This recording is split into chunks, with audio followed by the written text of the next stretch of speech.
Welcome friends. आज के video में हम देखेंगे बिहार समान ज्ञान से रिलेटेड प्रश्न जो कि आपके एग्जाम में पूछे जाएंगे। दोस्तों, यदि आपको वीडियो अच्छा लगे तो वीडियो को लाइक और अपने दोस्तों में इस वीडियो को जरूर शेयर करें। तो चलिए मैं इस वीडियो को शुरू करता हूं। आज का हमारा पहला प्रश्न है, बिहार का सबसे बड़ा अनुमंडल कौन सा है? तो वह अनुमंडल है पटना सदर। दोस्तों, इस प्रश्न का जो व्याख्या है वो आपके एग्जाम के लिए काफ़ी महत्वपूर्ण है, इसलिए व्याख्या को आप अच्छे से खुद से भी पढ़ने की कोशिश करेंगे। जनसंख्या और प्रशासनिक कार्यों के बोझ के हिसाब से पटना सदर बिहार का सबसे बड़ा और सबसे व्यस्त अनुमंडल है। हमारा अगला प्रश्न है, बिहार का सबसे ऊंचा रॉक कट मंदिर कहाँ स्थित है? दोस्तों, यह वेरी इंपॉर्टेंट क्वेश्चन है और आपका एग्जाम में पूछा जाएगा यह प्रश्न। तो यह है दोस्तों बराबर की गुफाएं। इस प्रश्न का आप व्याख्या देखेंगे, जहानाबाद जिले में स्थित बराबर की गुफाएं भारत की सबसे पुरानी रॉक कट गुफाएं हैं, जिन्हें एक ही विशाल चट्टान को काटकर बनाया गया है। हमारा अगला प्रश्न है, बिहार का सबसे बड़ा नाट्य मंच कालिदास रंगालय कहाँ स्थित है? तो दोस्तों, यह स्थित है पटना में। इस प्रश्न का आप व्याख्या देखेंगे कि पटना के गांधी मैदान के पास स्थित कालिदास रंगालय बिहार का सबसे पुराना और बड़ा थिएटर हॉल है, जो सांस्कृतिक गतिविधियों का केंद्र रहा है। हमारा अगला प्रश्न है, बिहार का सबसे लंबा रेल पुल सिर्फ रेल हेतु कौन सा है? तो वह है दोस्तों सोन रेल पुल कोइलवर। इस प्रश्न का आप व्याख्या देखेंगे जो कि आपके एग्जाम के लिए काफ़ी महत्वपूर्ण है। सोन नदी पर बना नया रेल पुल अब्दुल बारी पुल के समानांतर लगभग 4.6 किलोमीटर लंबा है, जो इसे सिर्फ रेलवे के लिए बिहार का सबसे लंबा पुल बनाता है। हमारा अगला प्रश्न है, बिहार का सबसे बड़ा साहित्यिक मेला पटना साहिब महोत्सव किस उपलक्ष्य में मनाया जाता है? तो यह मनाया जाता है गुरु गोविंद सिंह जयंती प्रकाश पर्व पर। इस प्रश्न का आप व्याख्या देखेंगे कि पटना साहिब महोत्सव गुरु गोविंद सिंह जी के जन्म उत्सव प्रकाश पर्व के अवसर पर आयोजित होने वाला एक भव्य आयोजन है। हमारा अगला प्रश्न है, बिहार का सबसे बड़ा सीमेंट कारखाना कहाँ स्थित है? दोस्तों, यह वेरी इंपॉर्टेंट क्वेश्चन है और हो सकता है एग्जाम में पूछा जाएगा। तो यह है रोहतास डालमिया नगर। इस प्रश्न का आप व्याख्या देखेंगे कि रोहतास, जिसे डालमिया नगर कभी बिहार का सबसे बड़ा औद्योगिक केंद्र था, जहां विशाल सीमेंट, कागज और वनस्पति के कारखाने थे, अब यह बंद है, ये आपको याद रखना है। हमारा अगला प्रश्न है, बिहार का सबसे बड़ा पत्थर का भंडार कहाँ पाया जाता है? तो पत्थर का भंडार के बारे में बोला जा रहा है, तो यह पाया जाता है कैमूर रोहतास में। इस प्रश्न का आप व्याख्या देखेंगे कि कैमूर और रोहतास जिलों में विंध्याचल समूह की चट्टानें पाई जाती है, जो चूना पत्थर, बलुआ पत्थर और पायराइट का सबसे बड़ा स्रोत है। हमारा अगला प्रश्न है, बिहार का सबसे बड़ा दलहन उत्पादन जिला कौन सा है? तो उस जिला का नाम है पटना। इस प्रश्न का आप व्याख्या देखेंगे कि पटना जिले का मोकामा बढ़िया टाल क्षेत्र बिहार का सबसे बड़ा दलहन विशेषकर मसूर दाल उत्पादन क्षेत्र है, ये आपको याद रखना है।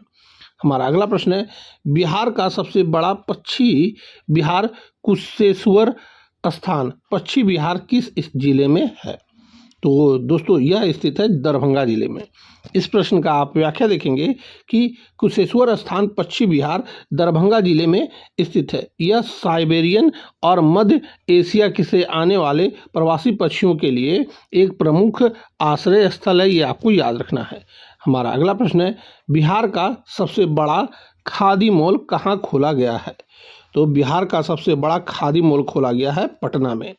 इस प्रश्न का आप व्याख्या देखेंगे कि पटना के गांधी मैदान के पास भारत का पहला और सबसे बड़ा खादी मॉल स्थापित किया गया है, जिसका उद्देश्य खादी उत्पादकों को बढ़ावा देना है। हमारा अगला प्रश्न है, बिहार का सबसे बड़ा रामसर स्थल कौन सा है?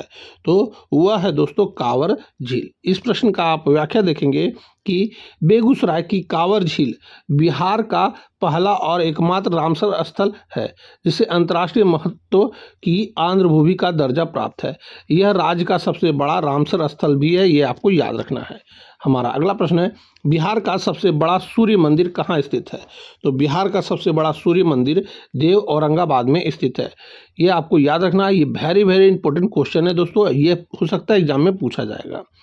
इसका आप व्याख्या देखेंगे कि औरंगाबाद जिले के देव में स्थित प्राचीन सूर्य मंदिर बिहार का सबसे प्रसिद्ध और बड़ा सूर्य मंदिर है। यहाँ छठ पूजा के अवसर पर विशाल मेला लगता है, ये आपको याद रखना है। हमारा अगला प्रश्न है, बिहार का सबसे बड़ा राजकीय संग्रहालय कौन सा है? तो यह है बिहार संग्रहालय। इस प्रश्न का आप व्याख्या देखेंगे कि पटना में स्थित बिहार म्यूजियम क्षेत्रफल, दीर्घाओं और संग्रह के मामले में बिहार का सबसे बड़ा और सबसे आधुनिक संग्रहालय है। हमारा अगला प्रश्न है, बिहार का सबसे छोटा जिला शिवहर किस लोकसभा क्षेत्र का हिस्सा है? तो यह हिस्सा है शिवहर का। इस प्रश्न का आप व्याख्या देखेंगे, शिवहर स्वयं एक लोकसभा निर्वाचन क्षेत्र है। यह भारत के सबसे छोटे लोकसभा क्षेत्रों में से एक है। हमारा अगला प्रश्न है, बिहार में सर्वाधिक प्रखंडों वाला जिला कौन सा है? तो वह जिला का नाम है पूर्वी चंपारण। इस प्रश्न का आप व्याख्या देखेंगे कि पूर्वी चंपारण जिले में सबसे अधिक 27 प्रमंडल या ब्लॉक हैं, जो इसे प्रशासनिक रूप से एक बड़ा जिला बनाता है। हमारा अगला प्रश्न है, बिहार का सबसे बड़ा वानिकी प्रशिक्षण संस्था कहाँ है? तो यह स्थित है पश्चिमी चंपारण में। इस प्रश्न का आप व्याख्या देखेंगे कि वाल्मीकि नगर में बिहार का सबसे बड़ा वानिकी और वन्यजीव प्रशिक्षण संस्थान स्थापित करने की योजना है। हमारा अगला प्रश्न है, बिहार की सबसे लंबी सीमा किस राज्य के साथ लगती है? तो वह राज्य है उत्तर प्रदेश। इस प्रश्न का आप व्याख्या देखेंगे कि बिहार की सबसे लंबी अंतर्राज्यीय सीमा पश्चिम उत्तर प्रदेश के साथ लगती है, जो 8 जिलों को छूती है, ये आपको याद रखना है। हमारा अगला प्रश्न है, बिहार की सबसे छोटी अंतर्राष्ट्रीय सीमा किस देश के साथ लगती है? तो वह देश का नाम है नेपाल। इस प्रश्न का आप व्याख्या देखेंगे कि बिहार केवल एक देश नेपाल के साथ अपनी अंतर्राष्ट्रीय सीमा साझा करता है, इसीलिए यह सबसे छोटी और सबसे लंबी अंतर्राष्ट्रीय सीमा दोनों है, ये आपको याद रखना है। हमारा अगला प्रश्न है, बिहार का सबसे बड़ा कृषि फॉर्म कहाँ स्थित है? तो यहाँ कृषि फॉर्म की बात कही जा रही है, तो यह स्थित है परोरा पूर्णिया में। इस प्रश्न का आप व्याख्या देखेंगे कि पूर्णिया के परोरा में स्थित राज्य सरकार का कृषि फॉर्म क्षेत्रफल की दृष्टि से बिहार के सबसे बड़े फॉर्मों में से एक है।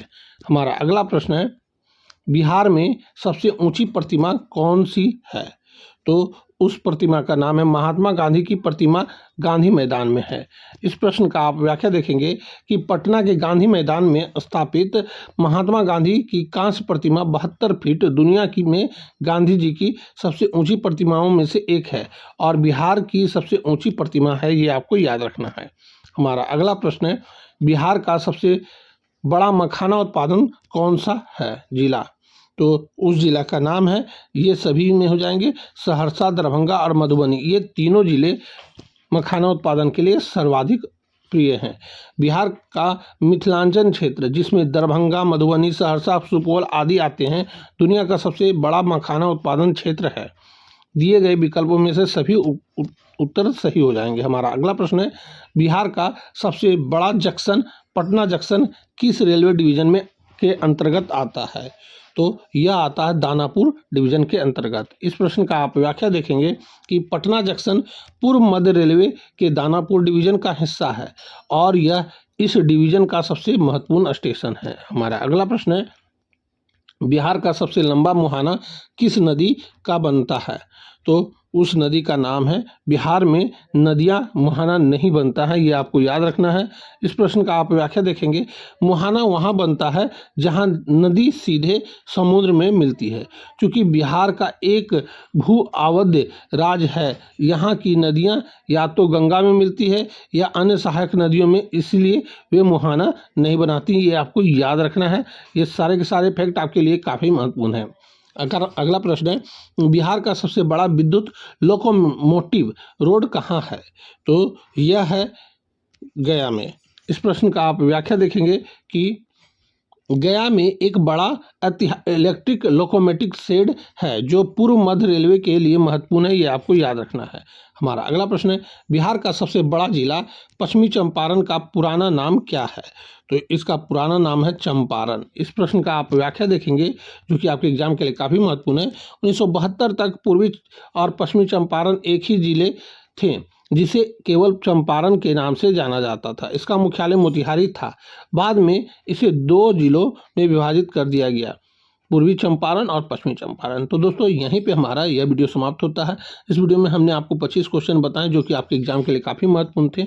आपके कितने प्रश्न सही हुए आप हमें कमेंट करके बताएंगे, और हो सके यदि आपको वीडियो अच्छा लगे तो इस वीडियो को अपने दोस्तों में भी शेयर जरूर कर दें। तो अब हम आपसे मिलेंगे अगली वीडियो में, तब तक के लिए जय हिंद, वंदे मातरम।